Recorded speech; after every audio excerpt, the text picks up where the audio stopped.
make it look like Cruz has already been found guilty. I think this case is getting a lot of publicity now. Wait till the trial gets in full gear. Well, it says it starts today. Eden must be a nervous wreck. I don't think I'd want all that Capwell money with all the problems they've been having lately. I gotta call her. I have to let her know that we're thinking of her. She's been such a good friend to me. Look, Mel. Yeah, I've managed to cultivate a few friendships down at City Hall, yeah. And I bet you I could probably get those permits that you need this afternoon. No. Look, man, if I'm going to stick my neck up for you like that, I want a little reciprocation, you know what I mean? No. I'm talking in terms of my client, Jake Morton. What are you talking about, man? It'd be great. It'd be terrific. You can handle that. Come on. Huh? Now, look, we got a deal or what? All right. All right, great. Later, baby. Glad to see you two. You're right in time for a little celebration breakfast. Oh, yeah? What are we celebrating? Your boyfriend here is all set. You got that part in the picture, Jake. Mandy, can't you understand? Steve isn't married to me anymore. He's married to the ocean. His heart isn't in our home. It's 20 leagues under the sea. But I still love him. I've lost him. I've lost him, Mandy, and I don't know what I'm going to do. Oh, this stinks. I'm married to the ocean? Who is it? Special delivery. Victoria Capwell? Yes. This is for you. A subpoena? You're being called to testify in the Castillo trial. No, there's got to be a mistake. You know, my husband is defending Cruz Castillo. You would have You told me aren't if I... being called for the defense, Mrs. Capwell. You're a witness for the prosecution. Miss Capwell, is it true that you and the accused, Cruz Castillo, are engaged to be married? Yes. Would you excuse us, please? Thank you. Are you here to support Cruz Castillo? Of course I'm here to support him. Then you don't think he's a murderer? He is innocent. Not only do I believe that, I'm willing to stake my life on it. No, the only person whose life is on the line here is Cruz Castillo's. Mr. Timmons, are you confident of this conviction? Yes, I am. I'm confident that Cruz Castillo will be found guilty as charged. Excuse me, I have to go into a public service. Thank you. Talk to you later. Meison, the place is swarming with reporters. Is there something you can do to get Eden in and out of here without being barraged by questions? Sorry, Dad. It's Keith's domain. You know what his answer to any of our requests would be.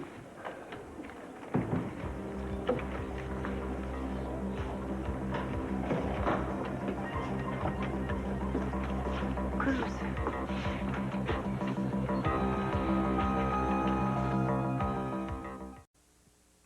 I think you misunderstood. I mean, I couldn't have the part, you know?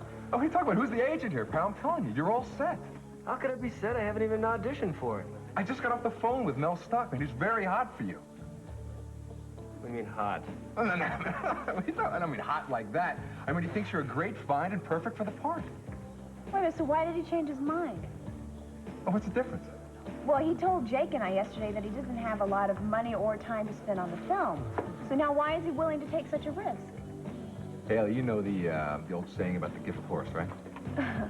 I also know what they say about strangers bearing gifts. Ah. All right, Jake, I gotta tell you, you're very lucky to have somebody that looks out for your interests like this little lady here. I guess the way I figure it, Mel took a look at Jake's build, you know, his look, and figured him up on the screen would add a lot to the picture, right?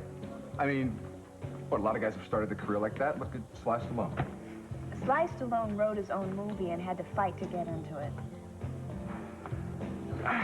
Just what's your beef anyway, Hayley? I mean, don't you have any confidence in Jake or what? No, wait a minute. I have plenty of confidence in Jake. I know he can do whatever he puts his mind to. So he'll put his mind to doing this picture, right? He'll rehearse it a few times, and with Mel's help, he'll be terrific in it. Right, Jake? Huh? Well, I don't know. I mean, I kind of get tense when I say the lines. Oh, man, look, if you do the lines terrible, they'll dub you. I mean, they do that all the time. Dub? That's not Jake. I mean, sure, it's still Jake. It's still Jake up there on the screen. Everybody came to see him. TJ, this is a craft we're talking about. Acting is a craft. It takes a lot of time and work to do. I was talking to Victoria about it today. Look, Jake, ultimately the decision is yours, okay? Now, you can't afford to blow a shot like this, man. What do you say? You really don't think I can do it? No, I'm not saying that. I know you would be great. I just want you to feel ready to do whatever you decide to do. Well, look, if you believe in me, I can do it. I can do anything. Cruz? Okay. Keith, would you mind if I talk to him for a minute?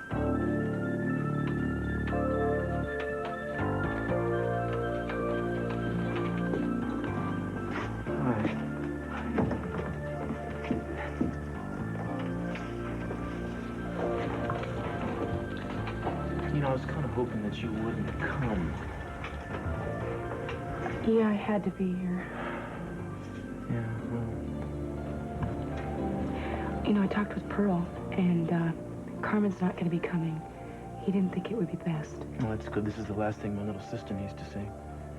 Oh, well, you better get used to looking at me because I'm going to be here every day till this trial ends. Darling, I love looking at you. You know that. I just hate the idea of what you're going to have to listen to in this room. Well, I won't listen.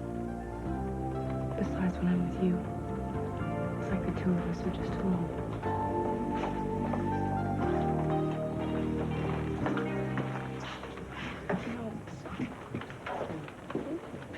Meyson, really, what honestly do you think his chances are? Well, Julia and I have enough arguments to disprove any circumstantial evidence that Keith has. Son, that is not what she asked you. I think it's ridiculous for Meyson or I to make any predictions at this point. Are you too sure you know what's going on, what you're doing? Dad, this isn't a business meeting where everything can be bought and sold. Would it be so wrong if I brought somebody in to help you? Your money can't take care of everything, Dad. Won't you just try to think about what you're saying? I'm just thinking of Cruz is all I'm trying to do. Cece, I know you're under a lot of pressure right now because of your testimony. But Meyson happens to be the finest attorney that I have ever worked with. And I think I'm pretty good, too. We are giving our best, and your money can't buy better than that. And if we have our way, Cruz will walk out of this courtroom a free man.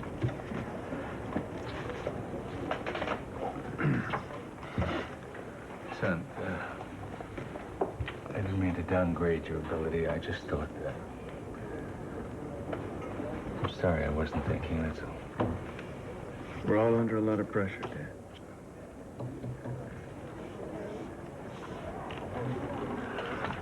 Finest attorney you've ever known? I stretched it a bit for your father's sake. Don't get a big head. You know, we may be on rather shaky ground with this, but thanks to you, I'm going into it with a great deal of confidence. Let's be Timmins, and then we'll exchange compliments.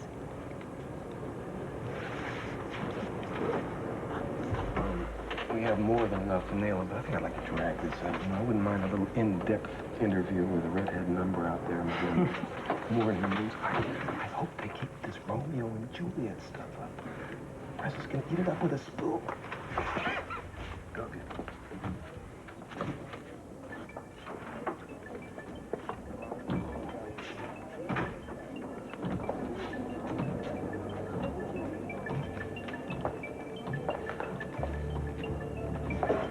Meyson? Ted, the judge is coming in any minute. I know. Look, Victoria's out in the hallway. She kind of needs to talk to you. I can't just walk out of a courtroom. I know, but she's kind of in a wreck. You should talk to her if you It's can. all right, Meyson. Go ahead.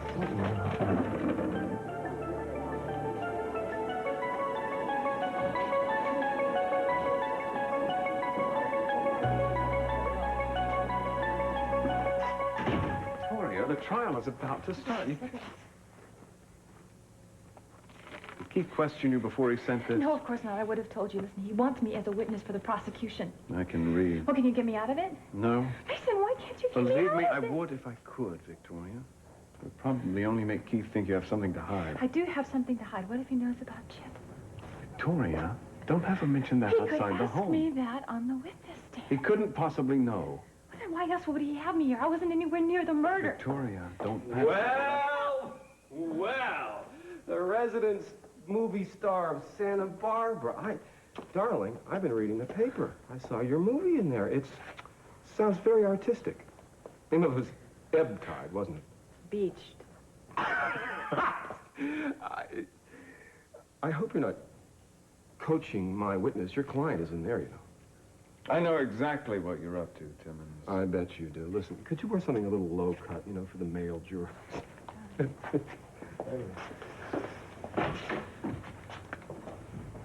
Meyson, I'm sorry, Victoria. Judge Larson is ready to come into the courtroom. We need you in there. Meyson, what am I going to do? Just go home. I'll call you at the next recess. I gotta go to rehearsal. I can't go home. Well, then go to your rehearsal, and I'll see you when I get there. Meyson, please. Coming. All rise. Santa Barbara Superior Court is now in session. The Honorable Monica Larson presiding. Well, you drive a hard bargain, but you got your boy a deal, TJ. Mel, I promise you won't be sorry. Jake's going to do a great job for you, huh? Yeah, Believe me, I think this guy's going to be your next Robert Redford, huh? I'll be happy just to get through this. Hey, don't even worry about that, all right? I got a great reputation for relaxing people on camera. I guess it's into the frying pan now, huh? Well, I'm happy for you. This is what you want. That's what he wants. What are you kidding me? What red-blooded all-American man doesn't want to be in the movies, right? Well, I don't know. I always thought it'd be a little more difficult to get into a movie than this. Well, sure, if it was a big role and all that, of course, we'd have to do a test and everything, but this is going to be a nice little showcase for Jaco, even though it's still a minor role. But he's going to have enough screen time to show off his talent, right? Oh, right, yeah. Listen, I'm gonna get a contract over for Jake to sign later, okay? Yeah. Well, I'll tell you what. Instead, I'll stick around, and then I'll watch you draw it up and take it over to Jake myself. Okay. And by the way, there's that permit you were talking about earlier? Oh, terrific. Good work. Good work. You're a man who knows how to make things happen, huh? Hey, Jake, you're lucky to be managed by a guy like ТиДжей. Yeah, I know. I wouldn't have pushed myself the way he's been doing it. Well, listen, I know how things happen here in Hollywood, okay? And with ТиДжей's savvy behind you, who knows? Who knows? You could even become a star.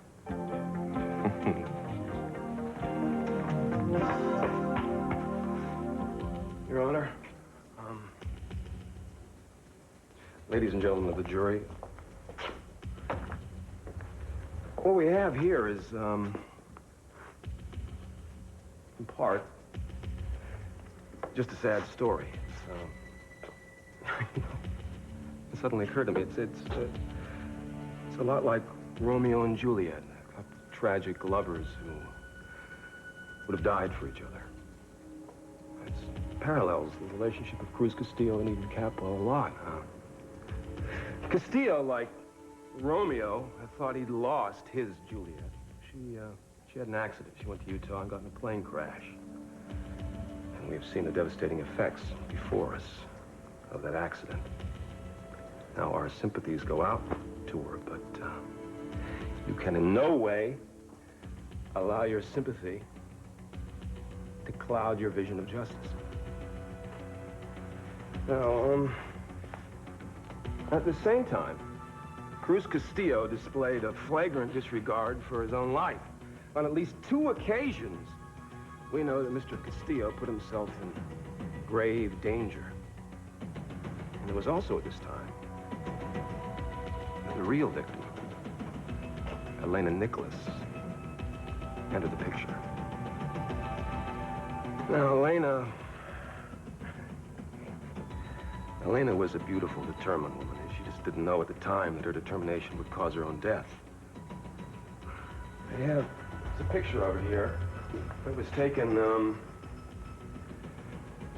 just after she entered Mr. Castillo's private detective agency, ironically called The Last Resort. You can see Mr. Castillo there. I mean, he's a healthy, virile man who has a man's needs, and we all know that grief alone can't deaden a man's needs. We have a testimony of 2 people that Elena, and these 2 people, one of them, Mr. Castillo's sister, the other, Pearl Bradford, have testified that Elena Nicholas offered herself to Cruz Castillo. Now, I ask you, looking at that picture, would Romeo himself, if he were alive today, turn down this woman? I think not. I will be able to prove that Cruz Castillo and Elena Nicholas did have an affair. And then something happened. Something strange happened. Something miraculous happened. Like Juliet, Eden Capwell returned from the dead. Now, I would imagine anyone would think that they would get together and live happily ever after as soon as she crossed the city limits. But that's not what happened. No, she wouldn't move in with him. She wanted to live at her father's house. Mr. Castillo, on his part, of course, dumped Elena Nicholas. Elena, of course, was quite upset about this, but he wouldn't go back to her. She tried hard, but it was to no avail. Now, what we have here is, there's no crime. No right, no wrong. Just the passions of three people. Cruz, Eden, and Elena. Elena, she threatened to tell Eden of the passionate affair that she'd had with Cruz. Well, Cruz, remembering all the suffering he went through when he thought Eden was dead, he couldn't face the fact of life without her. So what did he do? He picked up a gun. He went over to the Laser Palace. Eden was in his life again. Elena Nicholas was trying to destroy that. He took the gun and he shot her and she was dead. It was a murder of premeditation. It was a murder in cold blood. It was a murder in the first degree. And for that crime, the state of California asks the ultimate penalty. Death.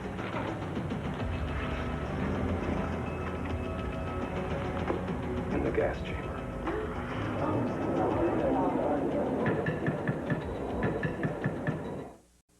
The prosecution has prepared a palette comprised of misrepresentations, exaggerations, distortions, and lies in an attempt to paint a picture of Cruz Castillo as a man who would commit murder. He also made reference to William Shakespeare's Romeo and Juliet and proceeded to tell a story about Eden Capwell and Cruz Castillo that was equally as fictional. He mentioned no evidence because he has none. There is no evidence that Cruz Castillo had an affair with Elena Nicholas.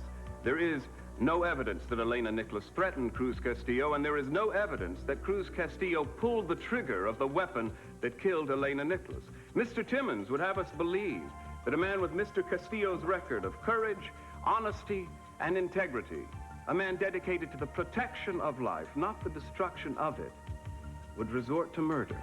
As for Mr. Timmons' claims of an affair between Cruz Castillo and Elena Nicholas, Cruz Castillo was as faithful to Eden Capwell when he presumed her dead as he had been in the months preceding her tragic accident.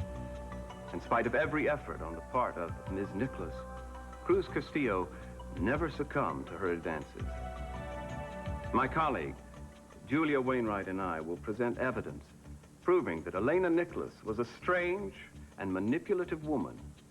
A woman who resorted to acts of violence on more than one occasion. A woman who came to Santa Barbara under an assumed name with revenge as her agenda. When the jury is made aware of the atrocities committed by Ms. Nicholas, it will come as no surprise to them that she herself met with a violent end.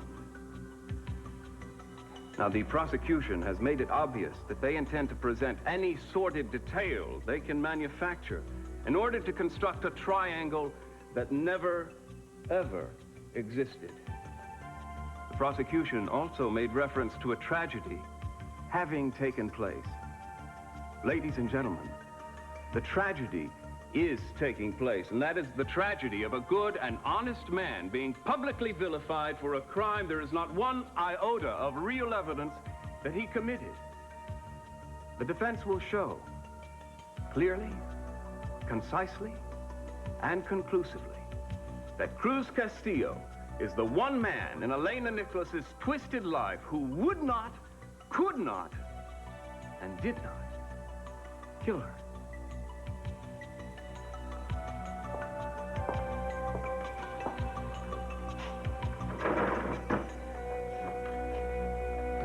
All right? Listen, everything is going to work out fine. It's going to be all right, okay? I want you to know that I'm going to be here with you all the time and help you get through this thing, okay? And I have a little something that's going to help you. Mel, you know, I didn't come here for that. I just came, you know, to rehearse and get some notes, and I got to get back to the courthouse. I should be with my family, you know? Yeah. Yeah. Yeah, absolutely. You know, you're an extraordinary, extraordinary woman, Tori. I mean, here you have your own very important career right in front of you, and you're concerned about your husband and your family. I really admire you for that. Thanks. I just hope your husband appreciates what a wonderful wife he's got. Well, you know, he's a good man. He really is. Yeah. Yeah, he must be. Listen, Tori, apart from all the compassion that I have for you right now, what you're going through, I need for you to remember that I've got a lot of money riding on this film. I know you're a professional. It's very vital for you to stay on top of it all the time. Oh, I will.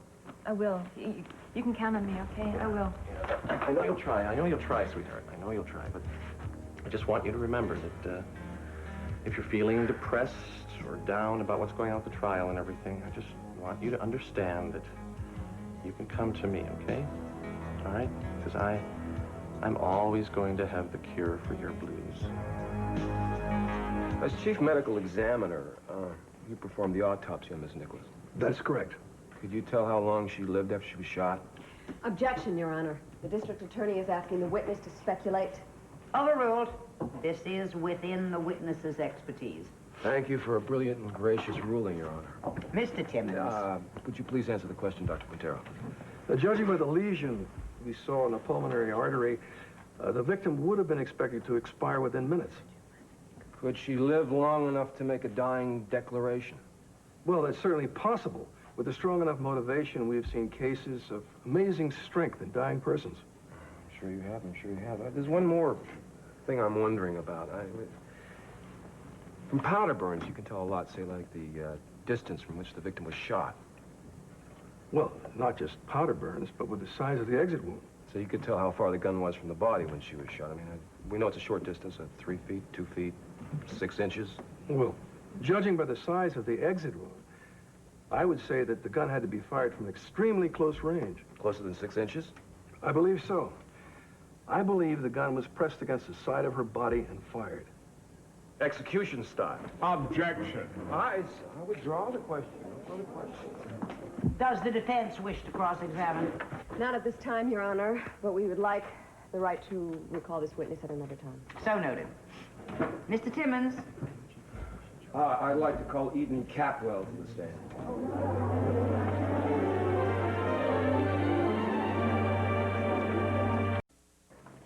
You know, I just can't, this is crazy. I just can't believe I'm actually going to be in a movie. Well, I'm happy for you. I mean, it just goes to show you with a little faith, you can really make things happen. That's all it takes. Well, yeah, that and a little luck. Oh, luck can't hurt anybody. And excitement, you can't help but be excited. I just think you have to keep in mind that maybe this is just a short-term thing. How come I get the feeling you aren't too happy about that? No, Jake, I am. I really am. I just don't want you to set yourself up to be disappointed. Hayley, do you have something against me trying out for this acting thing, or? No. Kitty kids, kitty kids, kitty kids. Here it is right here in black and white. All you have to do is sign on the dotted line. You, read this over, right? Absolutely. Just a standard contract. It promises you 1 full day in Beached. You get your name in the end credits, and you get $1,500 for a day's work. Now, you maybe get more if you go overtime, which is great because in the land of showbiz, there's a lot of overtime. Now, all I got to do is get cut my 10%, we're set. No? All right, sounds good to me. All right, even signed his name right. It's my boy. That's the kind of congratulations I like to see. Well, I guess I should start studying my lines or something, right? Oh, you got plenty of time for that, man. Listen, Jake, you just stick with me, partner. Next time, your name is going to be in the opening credits, and right after that, on top of the title, babe. Remember what Mel said? I'm the man that's going to put you on top and make you a star. Yeah. So, when is Jake's scene being filmed? Guess it starts in about a week or so. Good, that'll give you plenty of time to work with that coach. We need an acting coach for. We already got the job. That's all you think about, isn't it, TJ? You really don't care what his career is going to be like, how he looks on the screen. He's just a product to you that you can push and make more money. Look, Hayley, I don't think you understand. No, I don't think friends are to use other friends. All right, listen to me, okay? I mean, I want this guy to do real good. I mean, yeah, I care about the money, okay, sure. But I care about a whole lot more than $150. I mean, I want him to do great in this picture so he makes a lot of money and then helps make me make a lot of money, all right? I care about this guy. I really do. I mean, what's the problem here? I try to do a friend a favor and everybody's biting my head off. Give me a break, TJ. You don't care about anybody but yourself. Ah, you must have felt sorry for me. Most of you must have thought I was a fool. Poor Beth, she must have known. She must have realized that you don't love her anymore.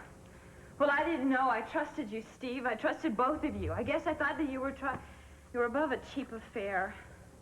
It's all it's ever going to be, a cheap affair between a liar and a tramp. Hey, what's the matter, sweetheart? I can't do this. I can't. What do you mean? You were into it. You were wonderful. No, I got distracted. Hey, I'm hey, sorry. wait a minute. It's not like it's going to play on the beach. I understand that. No. Listen, I'm just thinking about what's going on at the courtroom, and I'm sorry. I lost my concentration. All right, look, Mel, I can't... honey, look, I'm not going to argue with you, all right? But your concentration was absolutely terrific. It was terrific. I mean, you were reading that scene like you were living it. Honey, you're going to be terrific in this role. Mel, I don't know anymore. What do you mean I don't know, Mel? Hey, what happened to all that confidence you had a little while ago? I lost it somewhere. I'm absolutely confused. All right, listen. Come here. I want you to sit down here. Just sit down a second, and I want you to relax right here. Take a sip of this, and we'll let these magic fingers go to work, okay? Ooh, baby, you are tense. I just want you to try and relax, okay? You know, Mel, I feel really tired, you know? I need something to wake me up. You want me to have some coffee sent up? No, I need something stronger. Something to give me a little confidence. It's okay, babes. It's all right. I don't want you to worry about a thing, okay? All right? You're my star, and I'm gonna take care of you, all right? Real good care of you.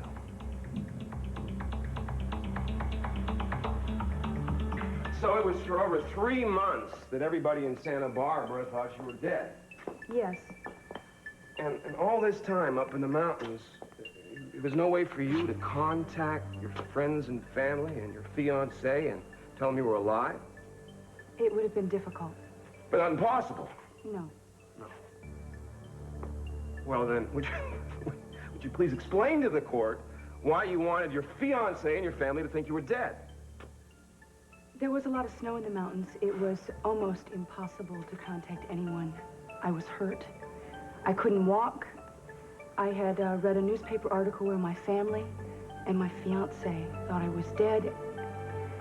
Look, it's impossible for me to go over and tell you what was going on in my mind at the time. I mean, I can't even tell you.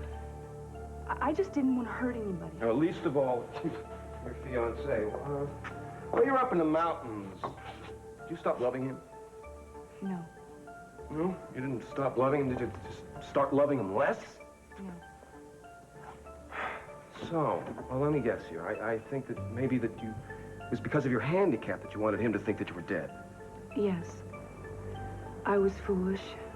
I thought I couldn't lead a productive life if I was unable to walk. I know that that's not true now. But the reason I didn't want to come back to Santa Barbara was because I was afraid I would be a burden to him. Mm-hmm. And you knew that he would accept you, marry you with his handicap because he loved you that much. Yes. And Mr. Castillo is a virile man with sexual needs that need to be met, and you, perhaps with your disability, with half of your body being paralyzed, you didn't think you could satisfy these needs. I never... Objection, Your Honor. Badgering the witness. I'm badgering the witness? I'm not badgering the witness. I'm simply trying to establish the defendant's need of a woman. It is crucial to the state's case. Objection overruled. Answer the question, Miss Capwell. I don't remember the question. Oh, well, then I'll rephrase the question for you. When you were up in the mountains, the reason you didn't come to Santa Barbara was because you were afraid you couldn't satisfy the defendant's sexual needs, yes or no? Yes, but there was a And lot when you more... got back to Santa Barbara, you found out that you were right about the defendant's sexual needs. I don't know what you're talking about. Well, okay. Then let's retrace your steps here. You came back to Santa Barbara. What was the first place you went to? And remember, you're under oath. I went to the beach house. The defendant's beach house? Yes. Was he there? No. Where'd you go next? To his office. The agency. Yes. You're right. Was it? I mean, he had a reunion there. Is that what happened? A tearful reunion? Was he there? No. Well, where did you go next? To the hotel. Oh, is this the hotel that Elena Nicholas was Yes. at? Yes, right. Yes, yeah, that's I a went to her coincidence, room. isn't it? I went to her room. To see your fiancé. Yes. Was he there? No. All right. Well, then where did this magic moment happen when you met him? Where was he? I went back to the beach house and I saw him there. And the two of you had a tearful, joyful reunion. No. Why not? I just didn't think it was the right time. Oh, well, so then you saw him, but he didn't see you. That's correct, isn't it? Yes. Was he alone? No. Oh, please, let me guess this. Who was... I guess that he was with Elena Nicholas. Am I correct? Yes. And you had come all this way from the mountains of Utah, from the dead, to go back into life with your fiancé. I mean, you were highly motivated. You were dying to get back to him. Now what in the world could Elena Nicholas and Cruz Castillo be doing that could have stopped you? Objection, Your Honor. I see no grounds for an objection here.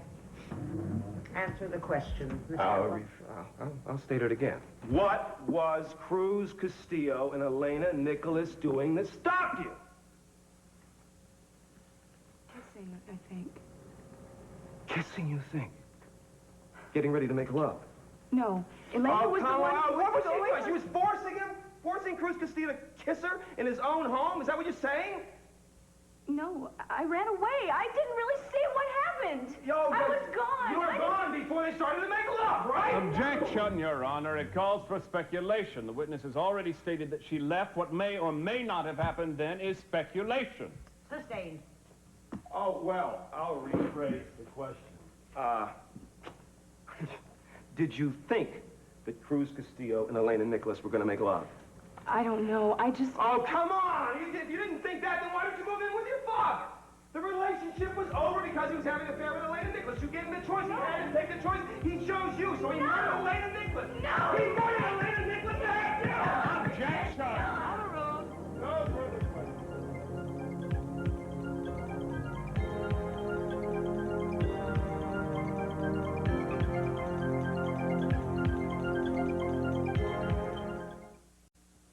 First of all, Miss Capwell, I'd like to give you a chance to answer one of the questions Mr. Timmons asked you.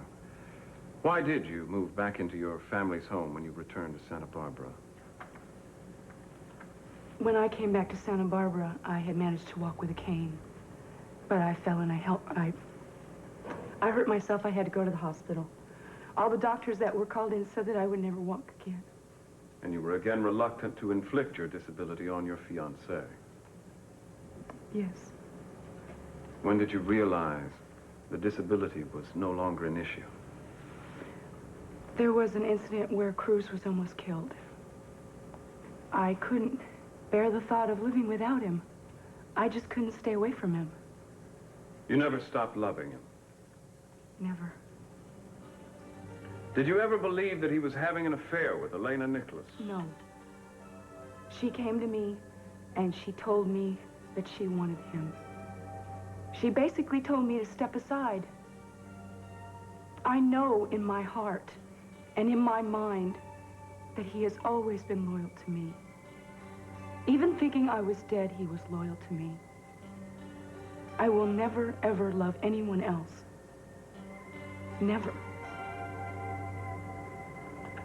No further questions, Your Honor.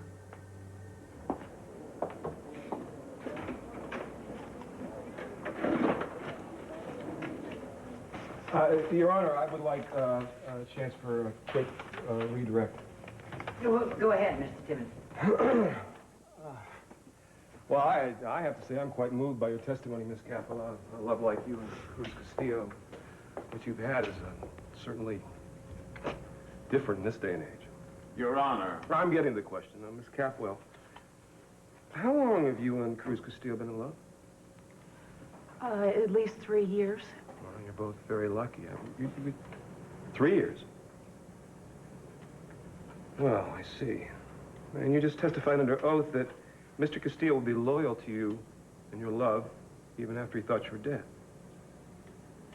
Yes. Well, then this information I have here must be faulty in some way. I mean, a little over a year ago, Mr. Castillo, your lover unto death, was married to Santana Andrade. Did they give me the wrong dates here? No. Well, I also have a statement here that was witnessed by several people, yourself included, I believe, and it's a statement Miss Andrade made and Mr. Castillo confirmed. Miss Andrade, you said, and pardon the language, but this is a quote. "You love my body, Cruz. When you made love to me, you told me how much you love my body and how beautiful my breasts are. Isn't that true, Cruz?" End of quote. Mr. Castillo responded, "Yes, I love your body. You have beautiful breasts." Objection. I suppose they could have been just friends. Objection, Your Honor. The accused was under duress at the time. Strike Mr. Timmons' statement from the record. No more questions.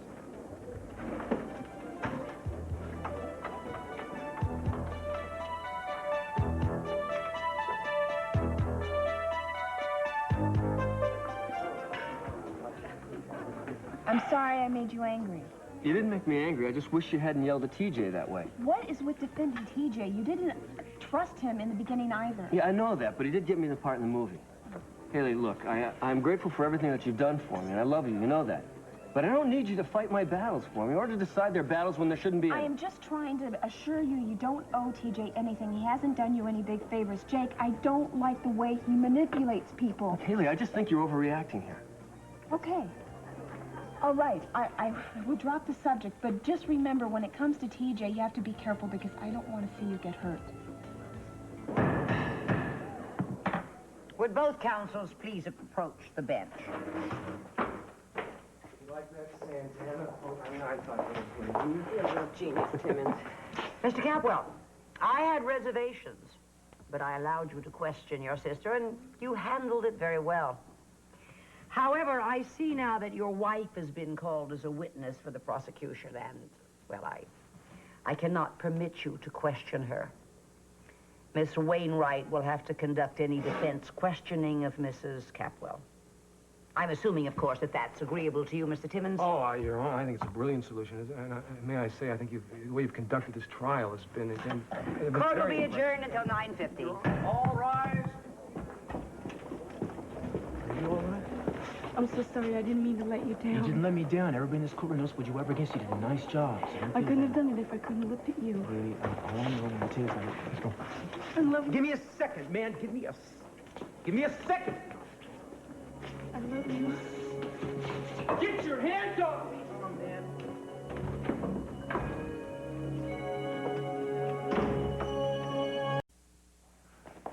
I think I should go out and talk to Eden. I don't think she should be alone right now. I think it's a good idea after what she's been through today. Jen, I don't understand how somebody like Keith Timmons could even stay in office that way. Well, he made a fool out of Meison. That's not true, Dad. He didn't make a fool out of Meison. He made a fool out of himself by trying to drag this trial through the gutter, and it's going to blow up in his face. I wanted to hit him so bad when he was firing those questions at her. Gets me so crazy, Well, that at least guy. she's gone through the worst of it. She doesn't have to testify again. Julia? Hi, Cece. Hello. Hi. Meyson and I made up a list of questions that we think Keith will ask you tomorrow when you testify. Why did Meison bring it over himself? Because he had to go home and calm down Victoria. What's wrong with Victoria? I'm afraid she was subpoenaed to testify as a witness for the prosecution. Oh, for crying out loud. If he gets her on the witness stand, he'll tear her apart. No, they won't. She'll do fine. Look, you've got to get Meison to keep her from going on the stand. Cece, there's nothing Meyson or anybody else can do at this point. She was subpoenaed, and she either testifies or she goes to jail for contempt. Keith is calling the tune now, and as you can see from the courtroom today, he's enjoying the dance. I can't believe you couldn't have pulled some strings to get me out of this, Meyson. Victoria, I told you we can't do anything to Listen, make Richard, you peace. could have sent me out of town, Meyson. What? Look, if you had cared about me at all, you would have foreseen this was going to happen. You would have sent me out of town until it was all over. Well, I'm sorry. My crystal ball was in the shop. Oh, okay, that's all right. I can handle Keith. He'll chew you up the same way he did Eden. How that's a vote of confidence, isn't it? It's a barracuda. You saw the way he was in court today. No, the thing is, he'll start the line of questioning. And then Julia will start to question me, and everything is going to be okay. Why are you suddenly so cheerful about this? You were a wreck when you got me out of the courtroom today. Darling, when you don't know what's going to happen, you just have to go with the flow. Go with the... This isn't a scene out of Witness for the Prosecution, Victoria. Oh, no, I wouldn't have made a good Dietrich anyway. Anyway, the play's the thing we're in to catch the conscience of the king. What the hell is that supposed to mean? Oh, sweetheart, come on now, stop being so grumpy. I can handle Keith. And maybe this time I'll give him a bit of his own back, okay?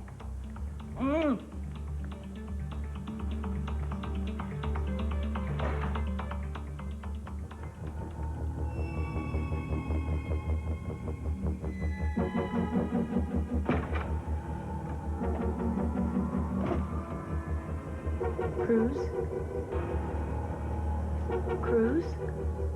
Cruz.